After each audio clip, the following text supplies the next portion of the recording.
Oh, Pearson, I was just going to send for you. Sit up the old Harville.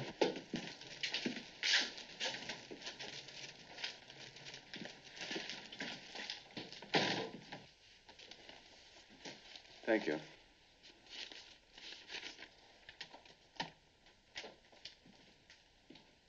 You wanted to see me, Mr. Fordyce? It's about this business of falsifying the books which you and Harville have been mixed up in. Falsifying? This question of Burnaby's £10. You initialed Harville's balance last Wednesday, did you not? Wasn't falsifying. We were checking each item. In a day or two, we would have discovered the mistake. It's very easy to say after the event. We're not exactly amateurs in the business, sir. That's certainly true. Amateurs wouldn't be clever enough to create a fund specifically to cover up mistakes made by the staff. You do see where such abuse could lead, don't you? Well, do you see the point? This fund operates only for mistakes which are discovered, which means that other mistakes, or rather falsifications, could be occurring which are not discovered. I suppose you're entitled to put your own construction on what has happened. Thank you. Then you would agree that I have a duty to protect this bank and its clients against embezzlement. I must ask you to withdraw that allegation. What's insane?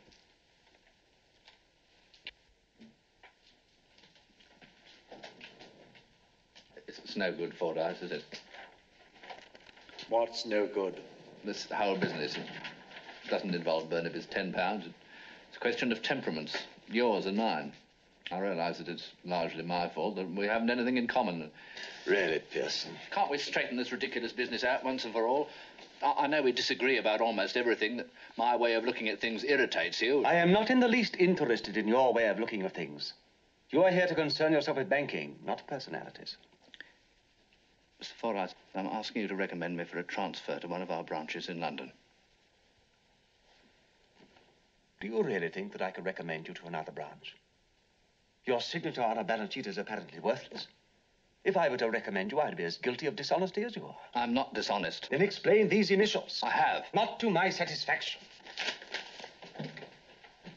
Apparently, you haven't grasped the full significance of what I've just been saying.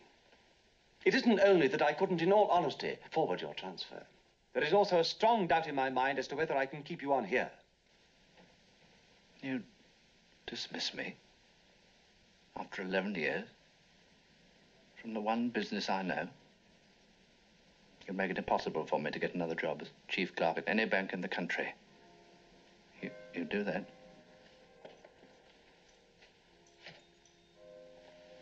It is time to open for business, Pearson.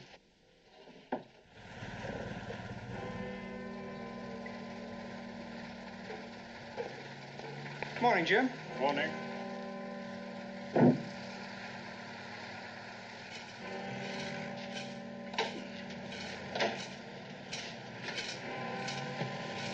Excuse me. All right, if I park over there. Only 20 minutes, sir. Oh.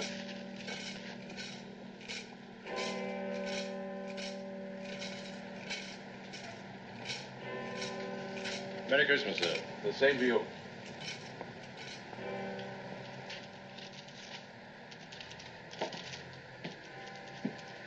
Ask Mr. Fordyce if he'll see me for a few moments, will you, please? Just a moment, sir.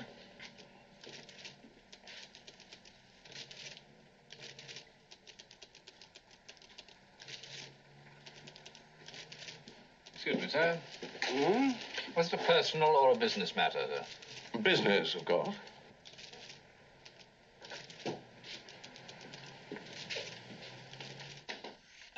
Come in. Yes, Pearson, what is it?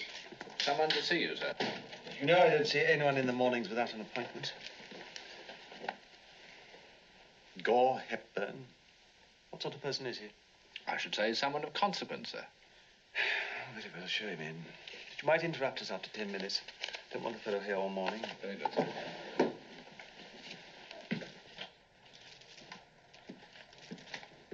Would you come this way, sir? Hmm? Oh, thank you. Colonel Gore Hepburn, sir. Morning, Fordyce. Morning, Colonel. Won't you sit down? Thank you.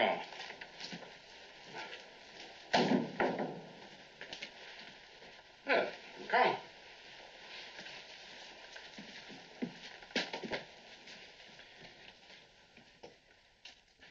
You need me anymore, sir? No, that's all, Pearson. Just a moment. Come in, Pearson, and close the door. But I'm afraid I don't understand. This is only... You will. Close it, Pearson.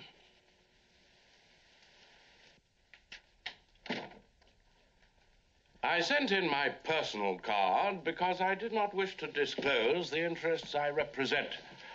In fact, I am from the head office of the Home and Mercantile Bankers Insurance. The Home and Mercantile. They insure this branch and look after our security. Exactly. I'm on a tour of all your branches in the Southwest. I'm sorry to spring myself on you in this way, but it's part of my job to see that people are on their toes and that the safeguard clauses in our policy are being complied with. I hope you find everything in order, sir.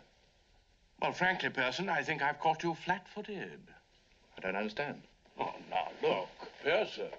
I walk into this bank this morning, hand a card over the counter, and immediately I'm shown in here and left alone with Fordyce.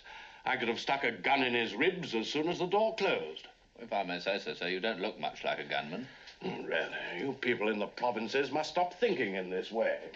How do you know what a gunman looks like these days? Agreed, Fordyce? Yes, of course.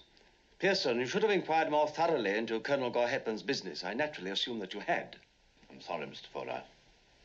But you couldn't have got into the strong room, Colonel. It requires 2 keys to open it. Mr. Fordyce only has one of them. I have the other. Well, that only makes matters worse, Pearson. It's precisely when the bank robber is up against something he didn't know that people begin to get hurt. And by the way, I should want to have a look at the layout of the strong room later on. Of course, whenever you say. You see what I'm getting at, Pearson? Yes, sir, I see now, sir. We won't let you in again without a careful check, sir. Good man. That will be all, Pearson.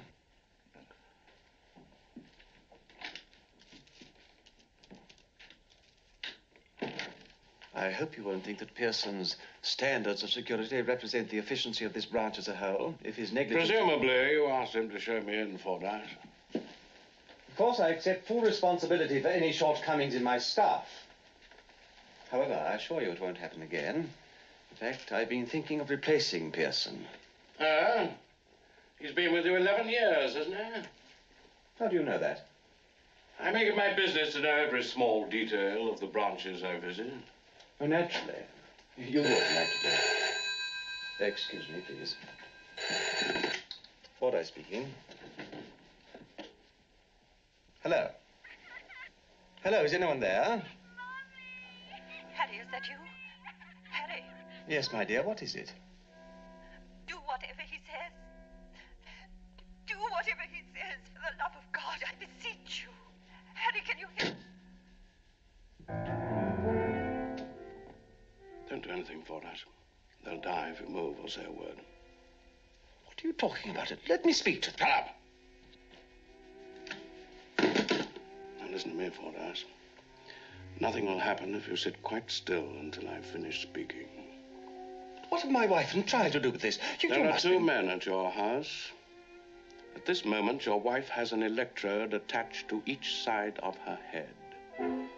If you fail to cooperate with us in any way whatever, they will pass a charge through the circuit. It is extremely painful, and I'm afraid the effects of it are permanent. She would never recover her wits.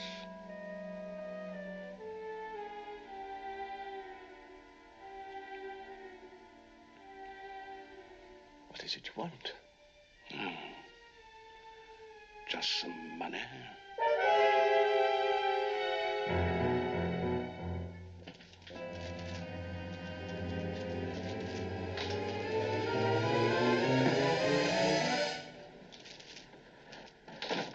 Going hunting, Pearson? I beg your pardon, sir. I thought you might have asked for it during your inspection. But we seem to have mislaid the ammunition. Oh, it's not very sensible, is it? You can't shoot desperados with an empty gun, you know. I thought we had some rounds somewhere. No, I shouldn't worry, Pearson. They're not very accurate things at the best of times. By the way, I just wanted to tell you that Mr. Fordyce and I are not to be disturbed on any account. No one is to come in unless we send for them. Is that clear? Yes, sir. Good man.